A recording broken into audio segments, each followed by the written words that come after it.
là on sourit, on lève la tête. Ok, on pousse sur le bassin et on va prendre ce qu'on appelle la position de chute libre, donc on va le voir après. Mais l'idée en fait c'est de sortir de l'avion avec une impulsion, comme si on voulait chercher à faire un saut de l'ange pour aller vers le bout de l'aile, là où il y a le caméraman. Ok, et on lève la tête et on va prendre la position et il faut gagner. En espagnol. La salida.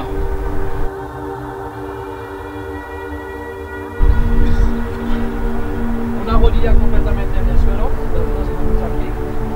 Ok, ok. Mira bien aquí, dentro, fuera. Y aquí la cabeza alto, la cadera abajo y los brazos aquí. En fait, c'est le mode après la comme ça, c'est pas après la guerre. Si, si, comme ça. Vas-y, installe-toi. On n'a pas ta question. Mais on saute après la comme ça Ouais. Ou attendre un peu Ça, c'est pas un plat ventre, ça, c'est un plat ventre. Un genou au sol. Voilà. Voilà, donc c'est comme si on était un peu dans les starting blocks, bien sur les genoux. Voilà, t'es pas tout à fait au centre, t'es quand même un peu par là. Voilà, avance un peu carrément un peu. Alors on regarde pas le sol, on regarde bien le bout de l'aile là-bas. Ok, on regarde son moniteur ici à droite. Ok, on regarde le moniteur qui est à gauche. Ok, allez on fait dedans et dehors. Voilà. Ok, on regarde pas le sol, c'est un peu comme en natation. Il faut pas qu'on regarde. Si on regarde le sol, on va partir vers le sol. Donc, du coup, pardon, si on fait ça, on va plonger, on va passer sur l'eau avec les deux moniteurs, c'est pas grave. Après, nous, on remet en position, c'est mais l'idée en fait c'est de faire une sortie synchronisée à 3, d'avoir la tête relevée. Qu'est-ce qu'on va prendre comme vent à la sortie là? Il vous en a parlé, JP? Hein? Ouais, le vent dynamique, mais ça porte un nom.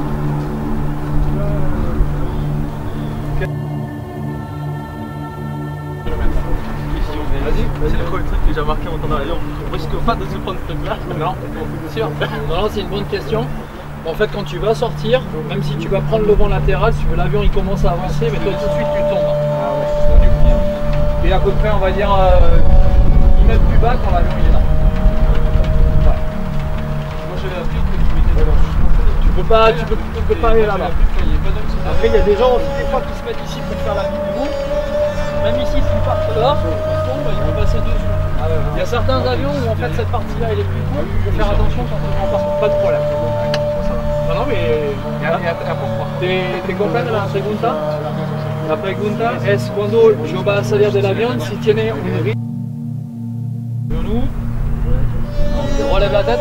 Alors pour les grands, il faut s'abaisser. Ceux qui sont plus petits, on peut, voilà, on aura le casque, mais on peut se redresser un peu, d'accord? Ah ouais. On se regarde ici. Ok, un petit coup d'œil au moniteur qui est là-bas. On souffle un bon coup, dedans, allez, et dehors. Alors là, les mains sont là, ça sera les mains. Les mains, elles passent devant là. Pourquoi? Parce que sinon, si je vais partir ici, je vais partir sans appui devant et je vais partir en plongeant. L'idéal, c'est d'être là et ouvrir la position pour une position, on va dire, un peu banane. Nickel. Il est un peu plus grand. Voilà. Alors on va pas trop vite non plus, mais on s'endort pas à la porte. Okay, parce que l'avion est toujours en train d'avancer, donc quand on dit ok on y va, on cadence les largages, on espace à peu près on va dire toutes les 10 secondes les parapentes. Et après il faut pas qu'on soit trop loin de la zone pour pouvoir, une fois qu'on sera ouvert sur le parachute. Ok, ok. On regarde bien le bout de l'air. Oh doucement, doucement. Ah oui. Il faut sauter là, c'est pas là qu'il faut se casser. Alors effectivement je l'ai pas dit avant, mais on fait attention quand on saute là. Parce que ça glisse un peu là, et attention à la réception.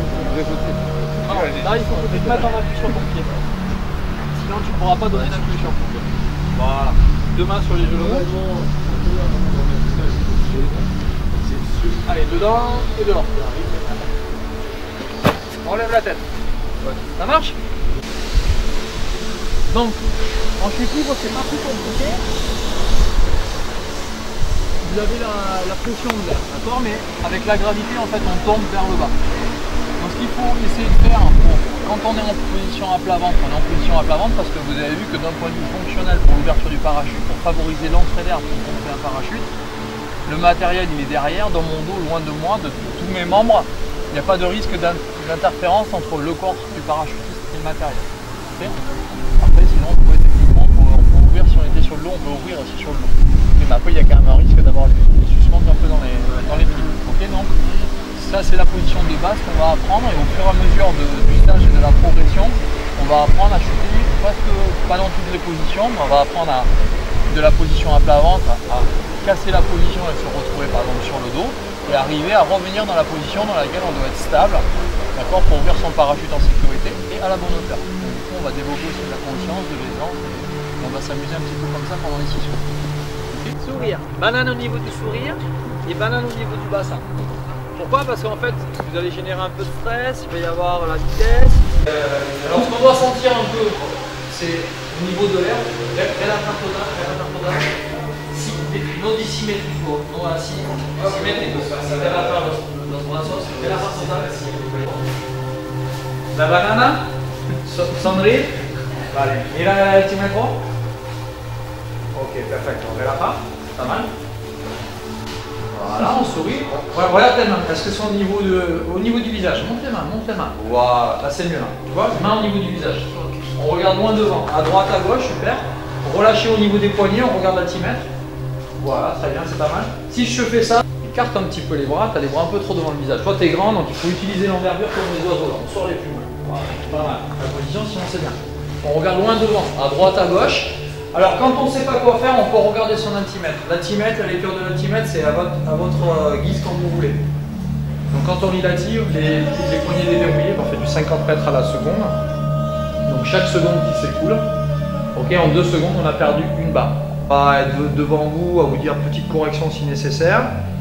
Si la position elle est bien et que c'est assez rapide, on va vous demander peut-être de faire un exercice. Mais l'objectif du premier saut, ça va être vraiment de découvrir les sensations de chute libre, de sentir un peu l'appui sur l'air, profiter du paysage, ni plus ni moins que ça. Okay. Maintenant, on optimise à chaque fois les sauts. Donc, s'il y a besoin qu'on voit que vous êtes bien au bout de 10 secondes, on va vous faire des petits exercices. Donc, l'exercice, ça sera de faire une simulation d'ouverture pour votre parachute. Voilà. C'est pas obligatoire d'ouvrir son parachute le premier saut, parce que vous êtes encadré des 2 moniteurs. Mais on fera peut-être un exercice de simulation avant l'ouverture et à 1500 mètres, si vous pouvez ouvrir votre parachute tout seul, c'est bien. Sinon, c'est...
Alors je m'appelle Mickaël, j'ai 27 ans et j'habite à Tarbes.